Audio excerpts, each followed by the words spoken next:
Əgər Amazon biznesinə yeni başlayırsınızsa və zərər etmək istəmirsinizsə, dediklərimə diqqətlə qulaq asın.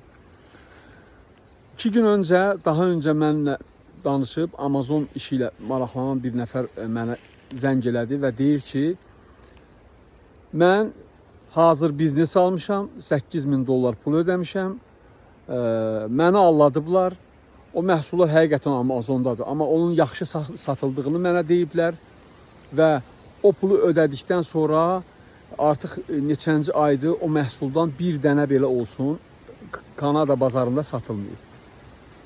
Mən onunla görüşdüyüm zaman həmin insana mən məsləhət gördüm ki, istənilən işi görmədən öncə o işi yaxşı öyrənmək lazımdır.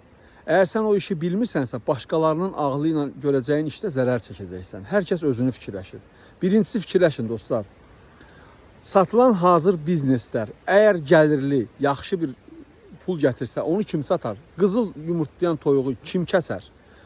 Yəni ona görə şərt deyil, pullu kursu olsun, pulsuz kursu olsun, Udemy olsun, istər YouTube olsun, istər Google olsun. Araşdırın, yaxşı öyrənin, tam əmin olduqdan sonra, düzgün analizlər etdikdən sonra bir işə girişin. Adam özü gedib öz başına təzədən Kanada bazarına kameralar, qapılar üçün kameralar sifariş verir. Nə bilim 5.000 dollarlıq, 6.000 dollarlıq. Gedib gömrükdə kameralara əl qoyub Kanada dövləti. Bu hamısı nəydən irəli gəlir? Bu hamısı düzgün araşdırmamanın nəticəsidir. Kanada kimi ölkələrin tələbləri var.